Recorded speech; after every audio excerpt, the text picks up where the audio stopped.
Okay. So welcome, Jean and Margot. Great to have you here. Today we're going to look at how you could use Zoom to do student projects. And I'm going to share my screen and look at a PowerPoint. Before we do that, I have a quick poll to take a look at. So I'll pop that open and ask you to respond to the poll. This is a Zoom feature that's available. Okay, can you see that there? I don't see it on mine. Just a second. No, I don't see anything. I thought maybe it was going to be in chat. Okay. But I don't see it in chat. Well, this is good. There we go. There we go. Oh. Okay. So you can respond to these. Have you ever participated in a Zoom meeting? Okay, so what we're seeing now is your PowerPoint presentation. Oh, okay. All right. Wow. Because it worked so well when you did it at the... Yeah, well, we didn't have a poll. I just started using polls yesterday. So let me, sorry. That's okay. Well, they're not here. All right. Okay, I'm going to share my screen. And I'm going to relaunch my poll. Continue. Yeah. Yeah, that happens. Right. Especially if there's a timer thing on it. Right. Yeah, there's no timer. Okay, are you seeing the poll? What we're seeing again is your I'm seeing your PowerPoint slides. All right. Okay. Yeah, me too. All right. Okay. Well, I'll just. We could see the polling when you brought that up. We could see that. You can see the polling? On the back where you had scheduled meeting and stuff like that. When you go back to the back screen, what could we see there? Oh, well, I can see your screen totally. I can see Mac. And now, so at the bottom here, will we find the polling? No, it's supposed to be right in the middle.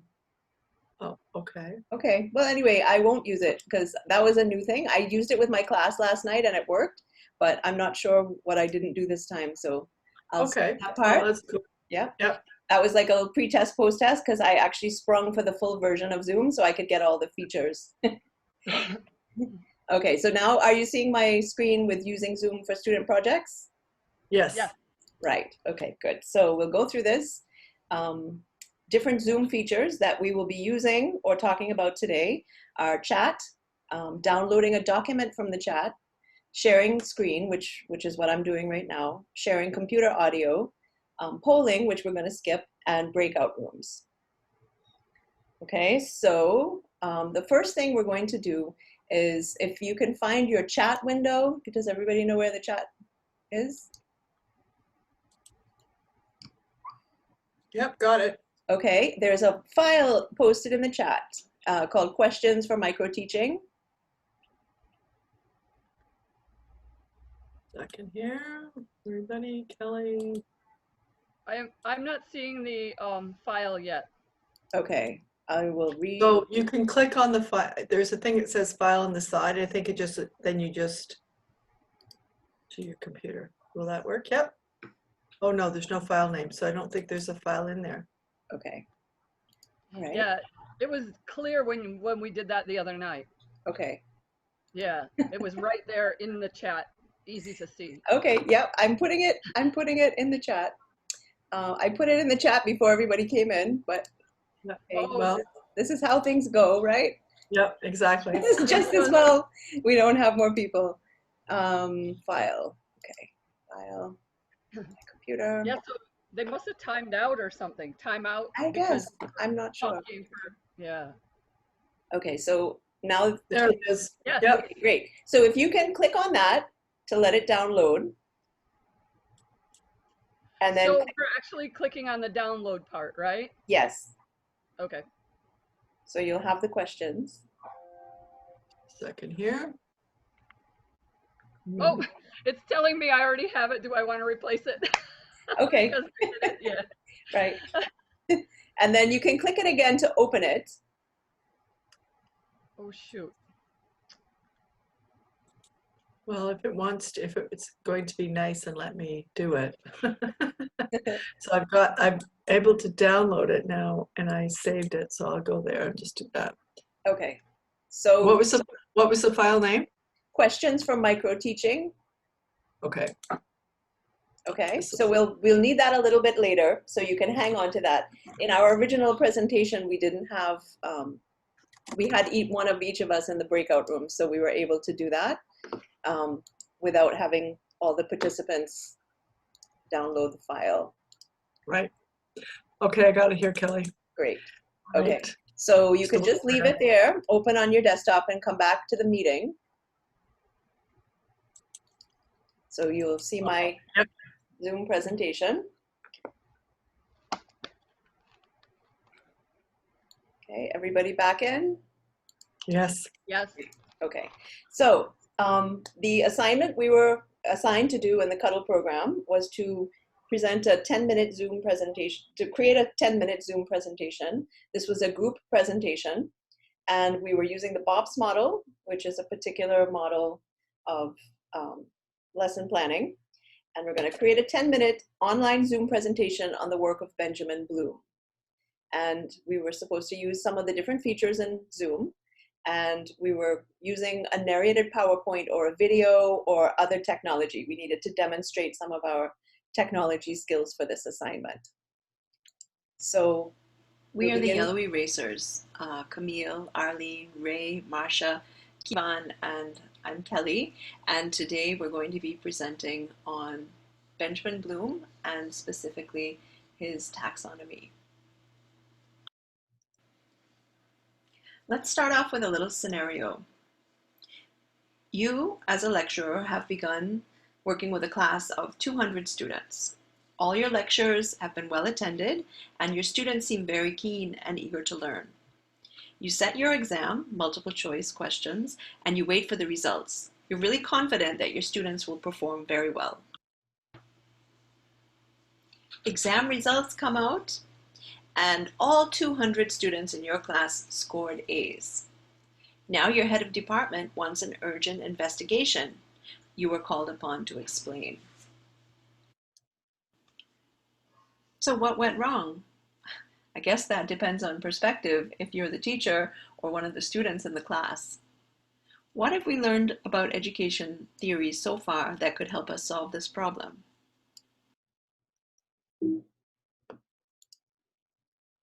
Okay, so if you could use your chat window to indicate what you think might have caused this problem, where too many people got A's on your test. Let's see, what shall we write down?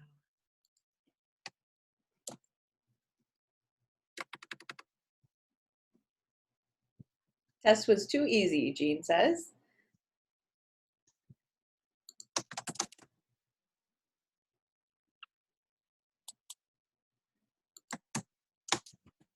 Okay, anyone else? Margot? Maybe your verbs were too low and the assignment didn't match. Good, good, Margot. Margot's got some education By the theory end of this online session, you should be able to classify examination questions using Bloom's taxonomy. Okay, looks like we've got some more people coming in. Somebody else came in. Oh. Stop playing the chime. So who was Benjamin Bloom? Bloom lived from 1913 to 1999. During his lifetime, he was an avid athlete. He was instrumental in the development and promotion of the Head Start preschool program. He traveled broadly, and he built upon the idea of mastery learning. That was one of his major research thrusts. And in 1956, he developed, along with 4 others, a taxonomy that was a framework for categorizing educational goals. And he did this in collaboration with Max Engelhardt, Edward First, Walter Hill, and David Crothwald. It's this taxonomy that's now known as Bloom's taxonomy that we're going to look at more closely. In the original version of Bloom's taxonomy, you had at the bottom knowledge, and then moving up comprehension, application, analysis. Going to the top, you have synthesis and evaluation as the higher order of the taxonomy. In the revised version, all the nouns were changed to verbs. So knowledge became remembering, comprehension, understanding, application, applying, and then at the top, analysis became analyzing, and then there was a switch. Synthesis in the original was determined to be higher level than evaluation, so that was turned to the verb creating in the revised version and placed at the top, and evaluation, which was at the highest level in the original taxonomy, was moved to the second highest level in the revised version. So evaluation became evaluating. As you move from the bottom to the top, you're going from lower order to higher order thinking skills. Taking a closer look at some of the activities associated with each level of the revised version of the taxonomy, we can look at the bottom and see that remembering involves recognizing or recalling facts. Understanding is understanding what the facts mean. Apply is the ability to apply the facts, rules, concepts, or ideas. Analyze, as we get higher, breaking down information into component parts. And then at the top, evaluate, judging the value of information or ideas. And create, at the very highest level, combining parts to make a new whole. Okay, so we're going to use breakout rooms. Just to note, breakout rooms are only available when you subscribe to Zoom on the paid version, but it allows you to move participants into smaller groups in a separate room where people can unmute and have a conversation, and you can also, someone in there, anyone participating can share their screen with the others. You can time this, which is useful. You can group people automatically, which means you say how many people in each group and how many groups you want, or manually you can move one person or another to a different group to make specific groups of people. And it gets a lot smoother every time you do it with your participants. You get faster at it, and your participants get better at manipulating that.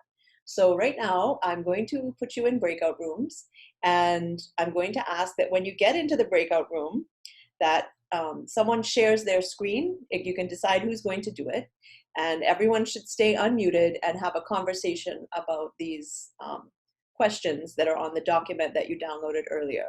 So when you get in there, here's how to share your screen, which can also be done on the free version of Zoom.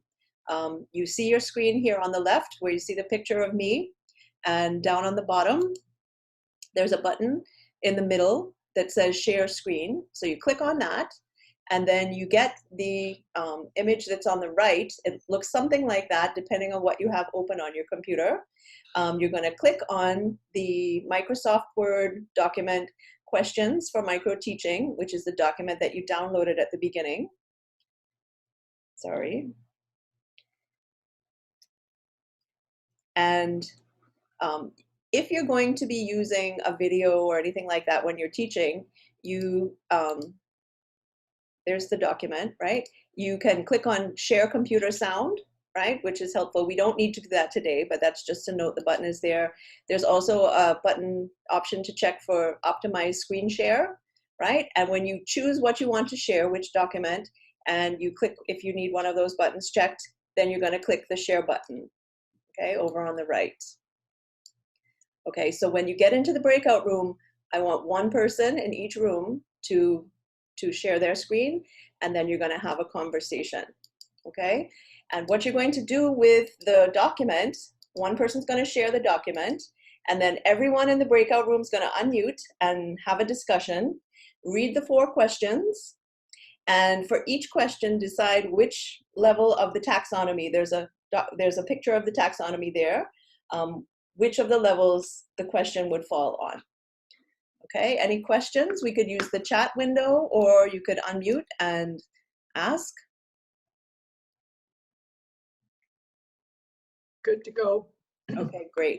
So I'm going to break you in. I'm going to put you into the breakout rooms.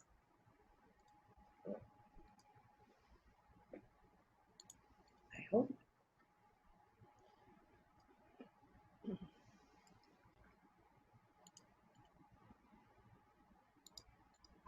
under more, Kelly? Yep. Okay. I'm going to put everyone into one because we only have a few people.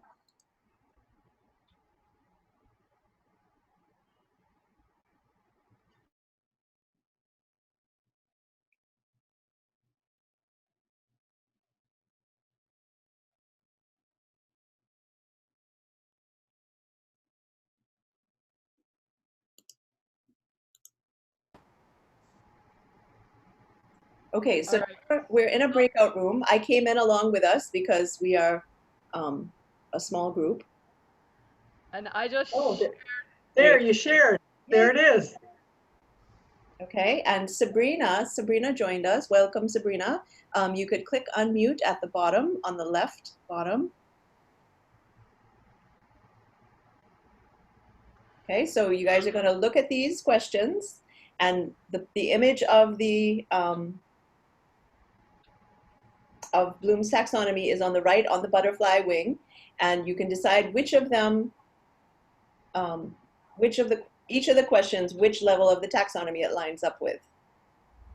Okay, you don't have to know the content. You don't have to understand music or engineering or medicine to decide what the question is. Okay, so I'll leave you guys to have a little discussion, and in a little bit, I will pull you back out to the main room to continue. Okay, so what does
Hi, welcome back, everybody. I hope that went okay.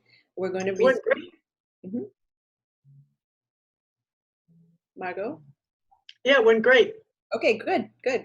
All right, so we're going to go forward. We're going to take a look at the answers to some of those questions and see if you guys got them, the same answers that our group did.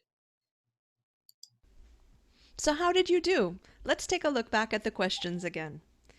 Question 1, compare, is an example of analyzing. Question 2, compose, is an example of creating. Question Oh, we 3, got that which one right. started with discuss, is an example of understanding. And question 4, which asked for which one of these choices, right, is an example of remembering, which is checking basic knowledge. Okay, so hopefully you guys got those. So here's one more 50% question. there.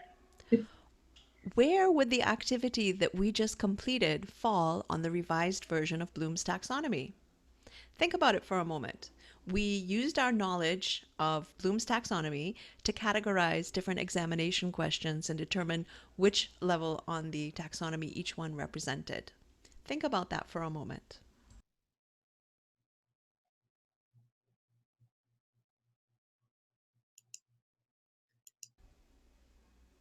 Did you say applying? Because that's what we did. We applied our cognitive learning, which represents the third level of Bloom's taxonomy.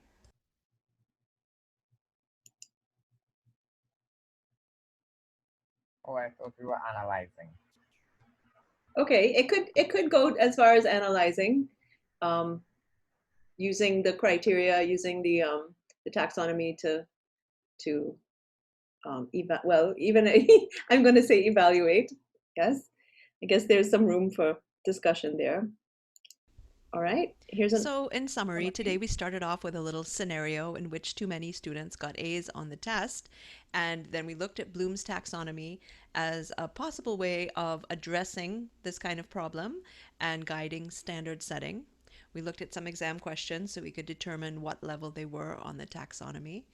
And we know that middle and higher levels of the taxonomy are really best for examination questions at our level that we're teaching at.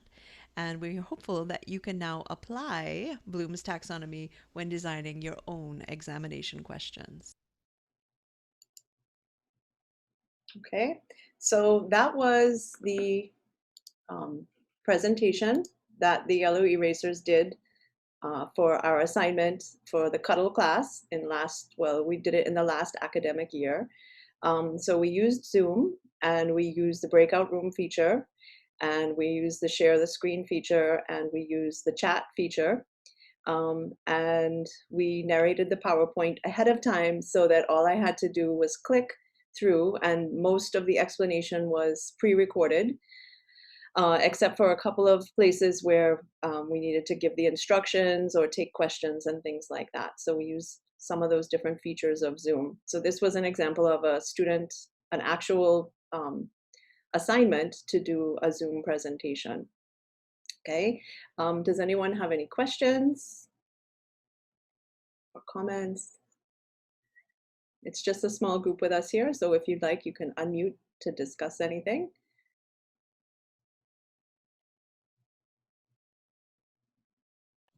So Kelly, can you tell us a little bit about how much preparation time might have taken to make this happen? I realize you worked in a group, but what if you were just doing it by yourself? What do you think? It would have taken quite a bit of time. We had the content already compiled, but you have to get what you're going to teach. We had the lesson plan design. We had done this for a previous face-to-face using the same content. So we already had some of that information, but the background research, on what you're going to teach, how you're going to put it together, finding graphics, finding or creating your own slides, right? Putting those things together would have taken quite a while. We had one person in the group who was very, very good. That's Marcia Ivy. She's very good at the PowerPoint and getting the animations in the PowerPoint. So we had one person finding the pictures and putting in the words on the PowerPoint, and then Marcia would go and do a lot of the animations. So, making things move and highlighting certain things. That takes a while to learn. So she had those skills already. And then I did the narrations, recording onto the PowerPoint slides ahead of time. The nice thing with these things is, and I've done some of these for my own classes in the past, if you do a really good job at the presentation, and it's content that you teach every time, like every semester that you teach your class, you always do this lesson on a particular topic, you you don't have to put the time in the next time around. If you make it really good the first time, you can reuse some of these things. You can put them in My e-learning and that kind of thing. So when you don't know how to do something, like I'm not particularly good at the animation, I just know the basics of the animation, sometimes you have to take 20 minutes to sit down and Google it and look up a YouTube video that explains something, or there are lots and lots of resources that explain how to do different things or troubleshoot in the software, and so you need that time. We also spent a good amount of time pre-rehearsing, running the presentation. In our presentation, we would have had about 4 or 5 groups, breakout rooms, and we had one of us in each one to share the screen to kind of speed that process up. So we had to rehearse that and make sure we could get this down in the 10 minutes. So I'm not sure, Margot, that I could quantify and add up all the hours that it took, but it did take a long time. But having done it once, I think if we had to do another one, it would fall together much more quickly, because we would have picked up those skills of editing the PowerPoint and using the Zoom features a little more smoothly. I think what's really important is how interactive you can make these virtual sessions be. They don't have to be just using the chat room or you know, using a polling thing, that you can really make them quite interactive. You just have to sit down and think your lesson through. And I think probably at this point in time, a lot of people are still more into the lecture mode. So this kind of skill set takes time to develop, as you guys knew from going through Cuddle. So. Right, and I think, and even right now, I'm still learning things. I did my first online class, fully online last night with my students. I tried the polling feature, which I tried at the beginning of this presentation, and it didn't work. But I'll tell you that it actually did work. It was behind, it was, and my computer, it was behind my screen. Okay. So if that happens to anybody, you just have to click, make it smaller, and it was behind it. Okay, all right. Well, I could actually launch it. I'll launch it right now and see if it shows up. Wait, can I ask? There, oh, never mind. it's there now. It did it, but when I tried to submit it, it didn't submit. Yeah. Okay, because Yeah. I did shut it off at a certain point when we thought it wasn't working. Okay, can you guys see it now? Yes. Yeah. Okay, I just relaunched it because this was going to be my pre-test, my pre-check-in to see how people were feeling or if people's prior experience. You might have to refresh it. Okay, yeah, I just did. I just turned it back on. Okay, right. See if you guys can see it there anywhere. I'm seeing it. Okay, so you can go ahead and, if it's possible, you can click the responses. Okay. I came in late, but could you say how do you go to make the poll and how do you do the breakout sessions? Okay, sure. The poll I just discovered yesterday. I was in classes before online with other people who use the poll. The poll is available when you subscribe to Zoom and you pay a monthly fee. So I paid for the monthly fee, which is $14.99 US. I paid for 1 month, and I can cancel it at the end if we're actually face to face again at that point. And then I looked it up online. I Googled, how do I make a Zoom poll, because I had no idea. And it walked me through step by step on the Zoom website, the help Zoom thing. When I looked it up, it was said to go into the advanced settings and administration, and then click something, and then it talked you through going through and creating your questions, how to add them in. So I tried it for the first time last night in a class, and it worked well. The students really liked it. I did it before we started. I did it towards the end with some content stuff of what we had talked about, and it gives you feedback. So I'll show you in a second if we've all checked. Two of you have put in your thing. So I'm going to end it, and then I can share the results with you, so you can see what percentage of people clicked on which answer. Okay, so we participated in a Zoom meeting. Some of us have hosted, but some not. Some of us, we've taught a class, asked students to do a presentation, record feature, etc. So you could see the different results based on what you guys checked. Okay, so that was kind of useful. I'm going to play around with it more. The nice thing is that I realize my students are just appreciative that I'm trying, and they like seeing my face. They like seeing this little bit of video at first, and they like seeing this, the PowerPoint slides with the share sound thing clicked, and we're listening to music. It's music history class we did last night. So the share computer sound made that an improvement on the audio quality. And the breakout rooms is also only in the subscribed version. And that is available when you have it on there. The breakout room button is down at the bottom where you see mute and video and share screen and all those things. So it lets you say how many rooms you want. So if you have more people, if we had 20 people, I might make 4 or 5 rooms with just a few people in each one. And it also says automatically you can break people up or manually. So if I wanted particular students in a particular room, I can actually move around the names and assign them to rooms. And then I can join the rooms. I can come in and out of the rooms to check in, to see how people are doing. And then there was also a broadcast option where I sent you guys a message. I don't know if you saw it, where I said we're going to be coming back in shortly. I think so. Okay. The one thing I couldn't do in the breakout room, if I had 4 or 5 rooms, is I'd need them to be able to share the document if they need to look at something like we did. So, but I realized once you start doing that in your class, the students get used to it and they know what to do. There's also a whiteboard option. You can have a whiteboard and you could draw things. They could draw things. You could make a diagram or something like that too. But that's only in the paid version. The breakout rooms and the polls are only in the paid version, but sharing the screen and the chat window and all these things are available in the free version. And the free version gives you 40 minutes, and it's a little bit irritating. The reason I paid for the full version was because I got fed up of making new links and having everybody have to come out and come back in when we needed to start. So every faculty is supposed to have access to a Zoom account. So you could reach out to the faculty and ask, but I don't know how many licenses each faculty got. It's supposed to be 1 license and you're supposed to be able to go on, all of you, to do your thing. But whether that is actually happening, we didn't have a license. So we were using my license, but now we do have a license, which is a good thing. The other thing is that any of these kind of resources that you decide to purchase, you can take it off your study grant.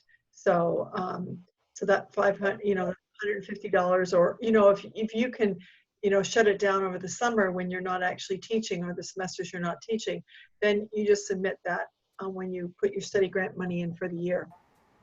Right. So that's a full-time staff. Yeah, for full-time staff, we have the book grant, right? Yeah, my that's what I husband, meant, the my book husband grant. did that before because he was using it for things, and he got his refund for that.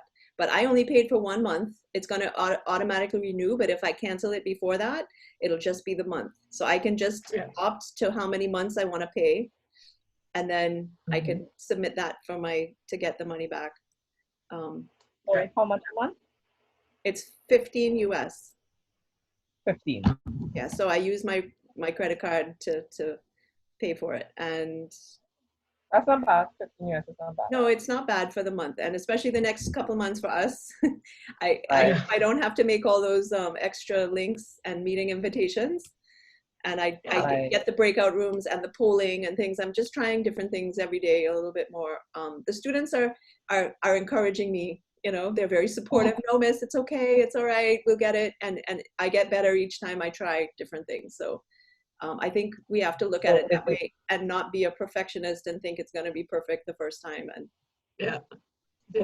the other thing that's really useful that I've done, that I did for this semester too, is I use Zoom without anybody in my meeting to just make a recording. Okay. I went in, I used my video like this with my Golden Gate Bridge, so you can't see my shelves and things behind me. Right. I don't have to tidy up my office. And I recorded a video message to my students and just said, this is what's happening.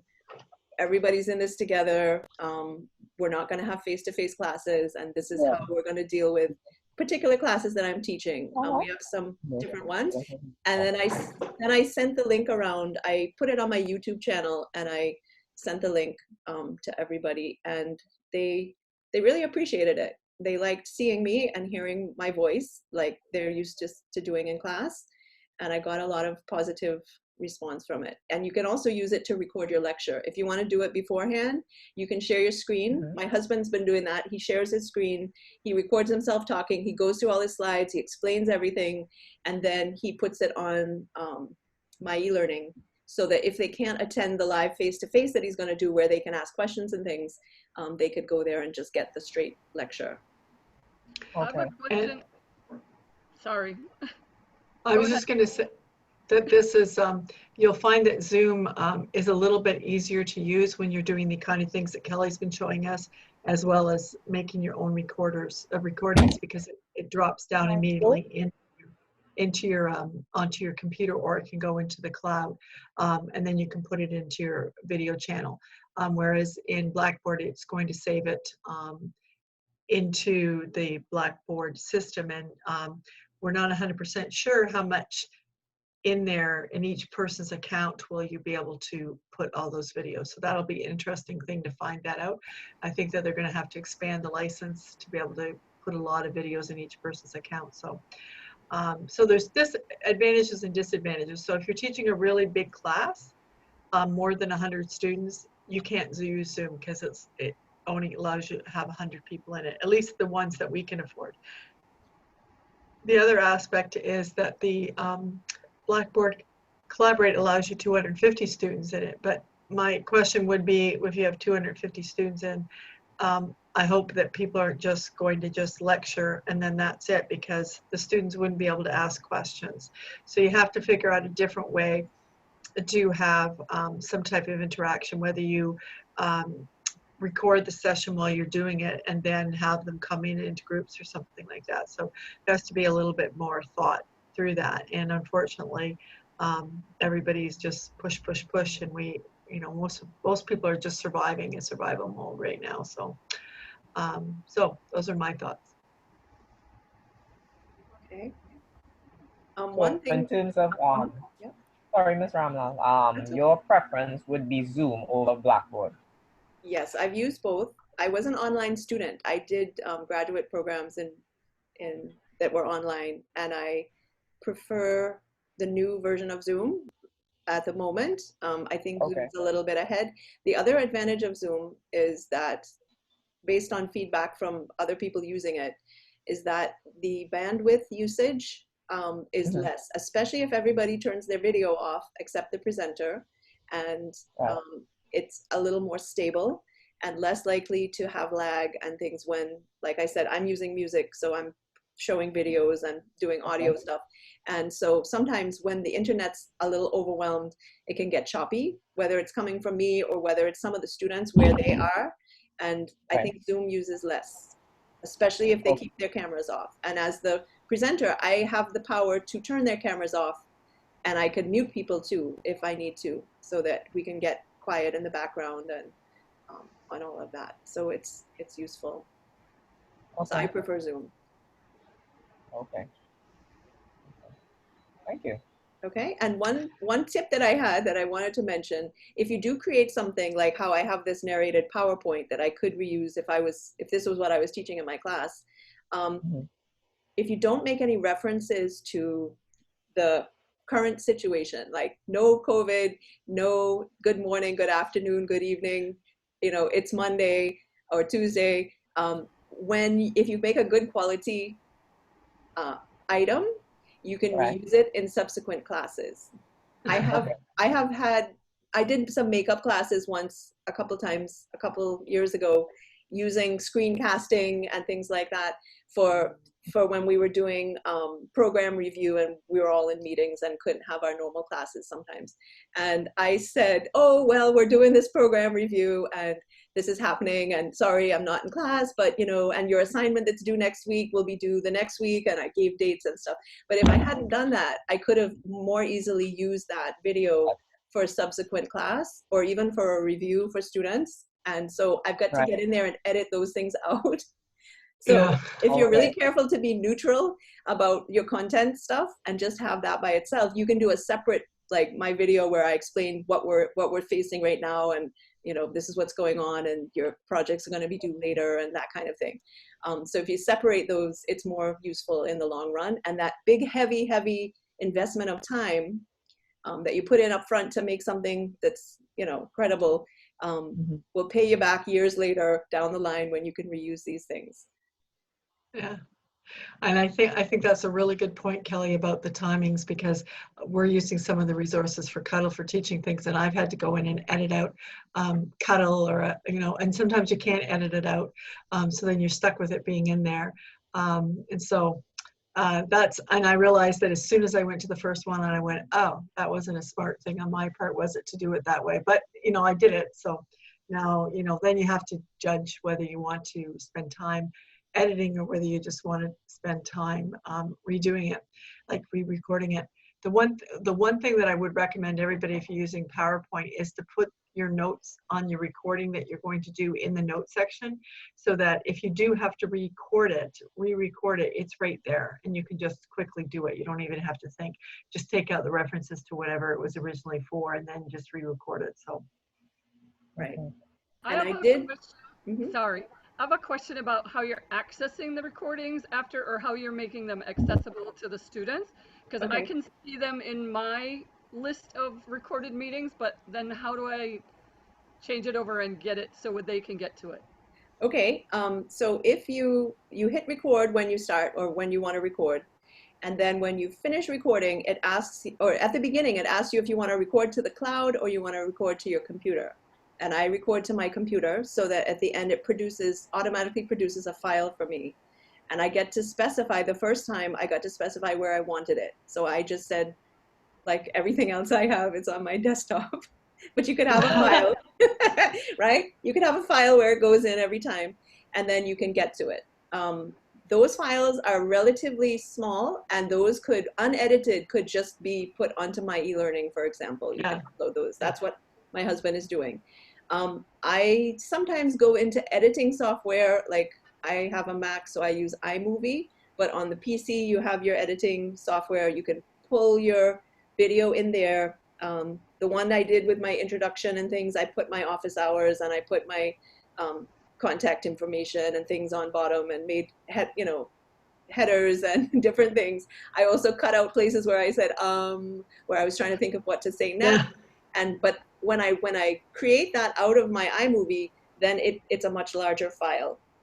So those, I keep them relatively short, less than 15 minutes, and I have a YouTube channel, and I upload it to my YouTube channel. Then I post the link in my e-learning, or I can WhatsApp the link or email the link to the students. That takes another step. That's a whole Google how to create your own YouTube channel and walk through that and get used to it. But once you do that, come and take Cuddle. It's easier. Or come sign up for Cuddle, but that's still going to take you, a couple semesters to get through. But the unedited one, the one that just comes, that it shows me it's processing the recording or whatever. Yes. That one, I could actually take that link and put it on my e-learning. Yes, you can upload it to my e-learning. Okay, I didn't ever see a message that said cloud or computer. It's just been doing it to my computer. Okay, it's possible the cloud option is there for me because I subscribed, probably. I'm assuming. Yeah, that might be that's why. in my Zoom account, yeah. I also see something in the top right corner when I'm looking at recordings that says almost like I only have so much left. So maybe it's recording to the cloud too, and I just don't know it. So how do I access the cloud? You want to go to Google and type, how do I access cloud recordings in Zoom? Okay. And see what you find. And sometimes some sources are better than others. I used to be terrified of technology a few years ago. And then I did a few classes in technology for music teaching, and I felt much better because I realized everything is online. People have videos you can watch, and if you prefer reading and going through steps, they have the written part that you can walk yourself through. And most things technology-based, I can now get myself out of calmly, but not at the last minute. You don't do it just before you're ready to teach, or when you're right on the deadline. You have to take time to do those things. So okay, I have when one you more log question. when you were teaching us how to do the share screen and you were circling things in red and Mhm. pointing to things, how were you doing that? That's a PowerPoint. I put that in my PowerPoint. That's an animation in the PowerPoint. Oh, in the PowerPoint. Right. Oh, But you can do it on Zoom too. You can by the share screen. I think there's a blackboard, a whiteboard in the share screen option. There's a whiteboard, and you can draw things, yeah. right? But I forgot you could do that on PowerPoint because I haven't done it in such a long time, because there's like a laser pointer and stuff also that I've used for presentations, but all of that stuff is going out of my head, things I know, because I'm cramming in too many new things, right? Right, and that's what you don't want to use them all at once. You just Yeah. every time you do it, you add a little more, try something else, or get an idea from somebody. My first class that I had wasn't really a class; it was a meeting just to talk about how we're going to do this, make sure they could log in and get their audio going, and unmute themselves and stuff. And somebody in my class was writing on my PowerPoint with a marker, and I had to go into the back settings of Zoom to disable participants from doing that. So I learned how to set settings so that you enable different things. So every time I do a session, I'm learning. Definitely. And I realized last night some of my videos were lagging, and it's because I told them to stay on video. It was just going to be a minute, and then now it's fault. Now we're talking about things. It's like, oh, that was my fault. I'm the one that told them, stay on video, we're coming right back. Right, and But I see, should the have told extra them to go off. video used your bandwidth, right? Yes. And the sound was fine though. The sound came through really clear, but the video actually was quite funny because it was last year's class who I asked them if they would let me show them. Mhm. And so it probably was really fun for them to watch the slow motion going with the regular speed music. So that's why you want to put some of those videos into your YouTube channel, because it won't buffer as much.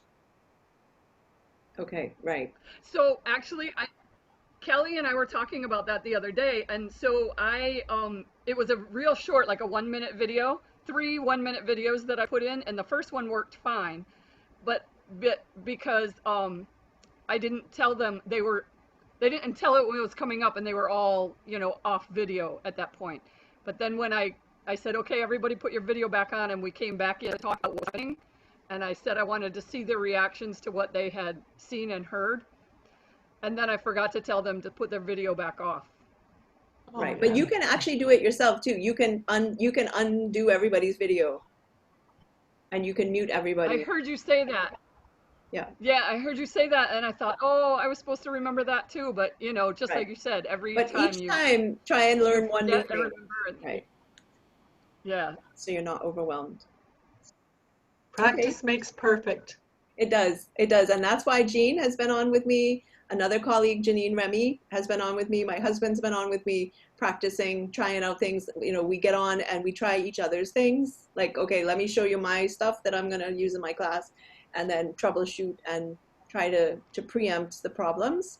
But they'll still arise when you're doing it. And then you just have to calmly try and figure out what's going on.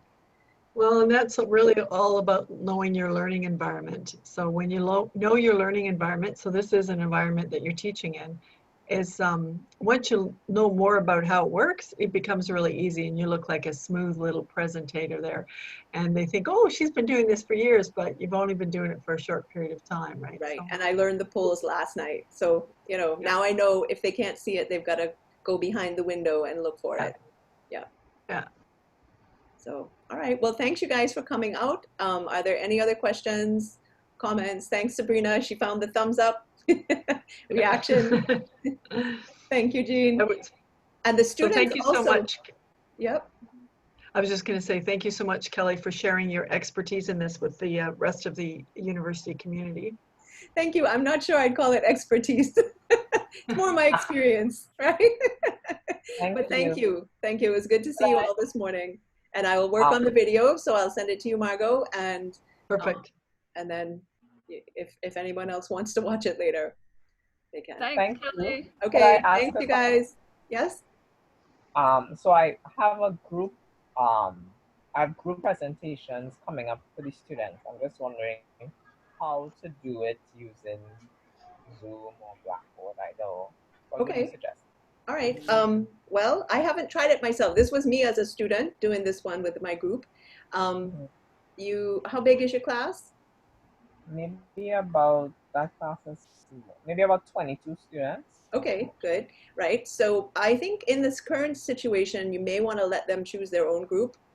I don't know if you normally would assign They've them. chosen the groups already. Oh, good. Okay. So they can sign up for a free Zoom account and have 40-minute sessions. And this, Oh, somebody's That's got a my baby. baby. that's a Oh, baby. how nice. That's my baby, yeah. Oh, nice. So they can sign up for a free Zoom account and they can meet each other online with Zoom. They will learn to set their meeting and get together and everybody log in. And then whatever topics they have to do, whatever you've assigned them, they then have to use whatever you want them to use, or you could leave it open to them, but maybe suggest that they could try making videos or using PowerPoint, or just presenting and sharing their screen with a document or whatever it is whatever your subject matter is, that recommend to them that they work on it early, no last minute rush kind of thing, and that they do practice runs together so they can time the presentation, decide who's going to do what, and learn the features. Because you can set a meeting and then you can hand over the hosting role to them so that the whole class logs in at the same time to your meeting, and then you can pass hosting to one of the people in one of those groups, whoever they designate, and they can do their thing, and then you can take it back and put it to somebody else in another group. That's how Margot did it with the Cuddle class. We did have we had a few feedback audio issues with some groups. It wasn't this group that I was in, because we had practiced our stuff and knew what could happen. When we used the breakout rooms, because we didn't have the breakout room feature on our version, Margot did the breakout rooms for us and managed that process for us.